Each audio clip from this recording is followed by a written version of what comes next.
ইরানের রাসায়নিক কারখানা থেকে কুয়েত বিমানবন্দর পাল্টাপাল্টি হামলার উত্তপ্ত মধ্যপ্রাচ্য।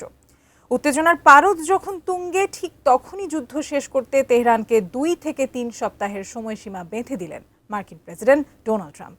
আজ রাতেই ইরান ইস্যুতে জাতির উদ্দেশ্যে ভাষণ দেবেন তিনি। বিস্তারিত জানাচ্ছেন সঞ্জিদা সিলভিয়া। ভোরবেলার অতর্কিত হামলা এখন ইরানের নিত্যদিনের চিত্র। বুধবার ভোরের আলো ফোটার আগেই বিকট শব্দে কেঁপে ওঠে রাজধানী তেহরানের উত্তর ও মধ্যাঞ্চল। এরপর হামলার লক্ষ্যবস্তু তেহরানের একটি ওষুধ উৎপাদনকারী কারখানা। ইরান জানিয়েছে সেখানে ক্যান্সার রোগীদের ওষুধ তৈরি হতো। তবে ইসরায়েলি গোয়েন্দাদের দাবি, ওই কারখানায় ওষুধের আড়ালে ফেন্টানিল ব্যবহার করে মরণঘাতী রাসায়নিক অস্ত্র তৈরি করা হচ্ছিল। ইরানের বিরুদ্ধে যুদ্ধের 1 মাসে বিশেষ বিবৃতি দিয়েছে ইসরায়েলি প্রতিরক্ষা বাহিনী IDF। তারা জানায় এ পর্যন্ত 16,000 গোলাবারুদ দিয়ে 800টিরও বেশি বিমান হামলা চালিয়েছে তারা। এতে অন্তত 2,000 ইরানি সেনা ও শীর্ষ কমান্ডার নিহত হওয়ার পাশাপাশি 4,000 লক্ষ্যবস্তু গুঁড়িয়ে দেওয়ার দাবি করেছে IDF। বসে নেই তেহরানও।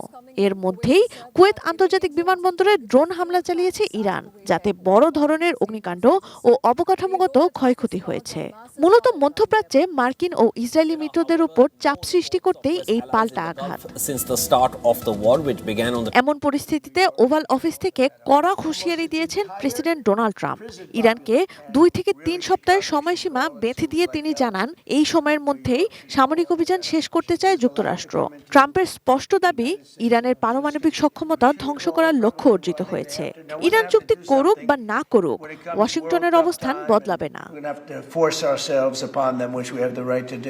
হরমুজ প্রণালী নিয়েও আগের অবস্থান থেকে সরে এসেছেন ট্রাম্প। তিনি স্পষ্ট জানিয়ে দিয়েছেন, মধ্যপ্রাচ্যের সমুদ্রপথের পাহারাদার আর হবে না যুক্তরাষ্ট্র। যুক্তরাজ্যের মতো দেশগুলোকে নিজেদের তেলের জোগাড় নিজেদেরই করতে বলেছেন। সংঘাতের আজ লেবাননও অব্যাহত। বৈরুতে ইসরায়েলি হামলায় হিজবুল্লাহর উচ্চপদস্থ কমান্ডারের মৃত্যুর পর মৃতের সংখ্যা 1,200 ছাড়িয়েছে। এর জবাবে নজিরবিহীন হুমকি দিয়েছে ইরান। তেহরান জানিয়েছে, তাদের নেতাদের উপর হামলা বন্ধ না হলে অ্যাপল, গুগল এবং মেটার মতো মার্কিন প্রযুক্তি জায়ান্টগুলোর ডাটা সেন্টার ও ফিজিক্যাল অবকাঠামোগুলো লক্ষ্য করে বড় ধরনের সাইবার ও শারীরিক হামলা চালানো হবে। Sanjida Sylvia, desk report, 18 news.